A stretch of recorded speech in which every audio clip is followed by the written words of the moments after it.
大家好，歡迎收睇粵文天下，我係思思。最近銀行推出嘅先息後本房貸還款方式，喺社交平台上呢種還款方式引發熱議。有銀行宣傳中提及至二階段還款、氣球貸等有爭議嘅還款模式。所謂氣球貸就好似佢個名咁樣，前期月供較少，好似氣球嘅頭部。而到期時就需要一次性還清剩餘嘅本金同利息，好似氣球嘅底部體積大好多。呢種還款方式允許借款人初期享受較低嘅月供，但係到咗約定期限結束時，就需要面對較大嘅還款壓力。除咗平安銀行之外，建設銀行、工商銀行、郵儲銀行等多間銀行都有提供先息後本嘅還款方式。例如建設銀行嘅輕鬆供、尾期還、興業銀行嘅隨身供等，呢類還款方式同普通嘅等額本息相比，前期月供壓力較少，但係綜合利息會有一定嘅上浮。先息後本原本係一種常見於經營貸嘅還款方式，依家係商業性個人住房貸款領域開始流行。呢種還款方式唔單止惠及咗已經有房貸嘅業主，仲有計劃申請雙貸嘅購房者。截至6月6日，房貸先息後本已經喺廣州、北京、西安、鄭州、蘇州、清遠等城市落地。提供先息後本服務嘅銀行因城而異，包括建設銀行、興業銀行、工商銀行、平安銀行、華人銀行、廣發銀行等等。商業性個人住房貸款嘅常見還款方式，原本只有等額本息同埋等額本金，依家嘅還款方式花樣頻出。除咗先息後本，仲有二階段還款、雙周供、輕鬆還、隨身供，同埋面向年齡較高借款人群嘅超期月供。呢種還款方式將房貸喺貸款期限內劃分為兩個階段。第一個階段按月償還1蚊雞本金，同當月應償還嘅貸款利息。第二個階段喺剩餘貸款期限內，剩餘貸款本金可以揀按常規等額本金或者等額本息方式還款。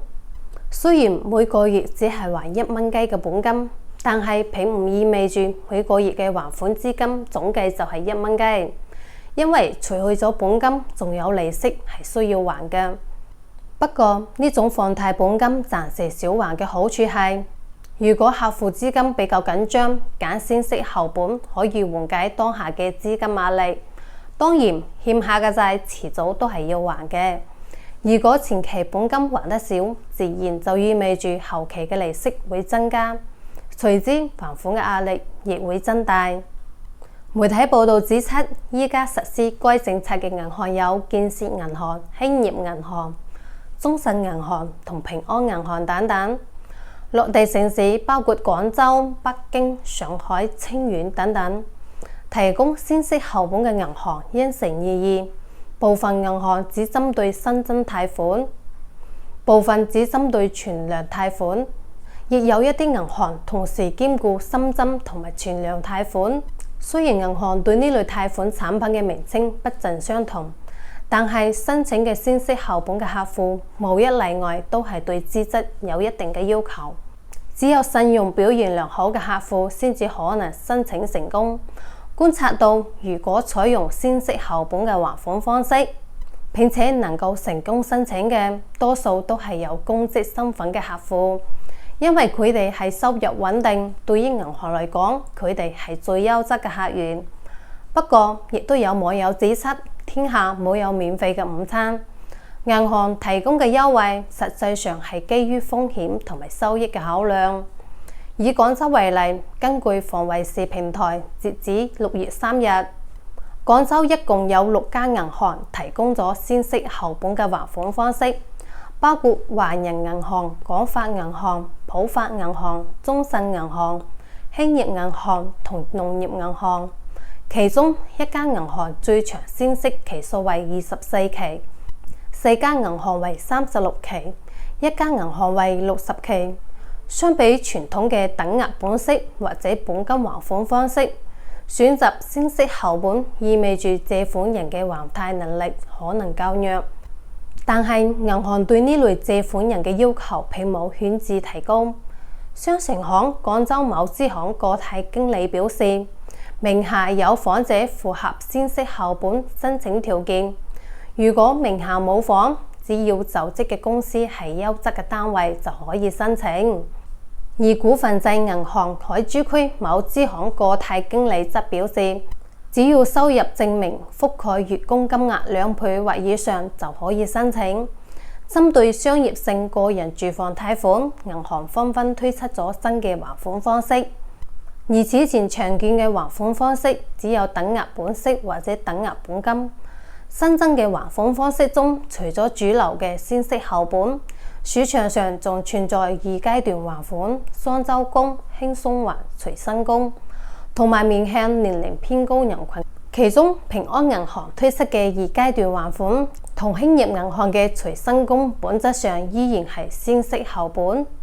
輕鬆還亦都同先息後本有相同之處。而雙周供係快速還款、節省利息嘅方式，借款人每2週還本付息一次。每期按14日計息，超期月供則為年齡偏高嘅借款人群增加借款年限。總體嚟講，銀行推出嘅新還款方式，雖然短期內可以減輕借款人嘅還款壓力，但係長期來睇可能增加借款人嘅負債成本。由於還款能力不足，導致斷供嘅情況增多。如果大面積出現斷供，可能會引發系統性嘅風險。銀行推出嘅先息後本還款方式，可以減輕客戶嘅還貸壓力，避免斷供嘅現象。呢個政策嘅實施，實際上亦係為咗減輕一部分仲有還款嘅二手樓業主嘅負擔，或者加速高庫存新樓嘅去化。根據中國人民銀行今年1月發布嘅統計報告，個人住房貸款餘額38.17萬億元，同比下降1.6%，增速比上年末低2.8個百分點。個人住房貸款餘額縮水嘅背後係還款額度超過銀行投放嘅額度，銀行面臨住唔少嘅投放壓力。廣州某大行工作人員表示，推出先息後本嘅最終目的係為咗服務客戶，將錢貸出去，但為咗控制風險，銀行唔會主動向客戶推薦先息後本，而係只係針對特別優質嘅新客戶。至於效果，唔同業內人士表示，辦理先息後本嘅客戶唔多。資深房地產中介李明稱，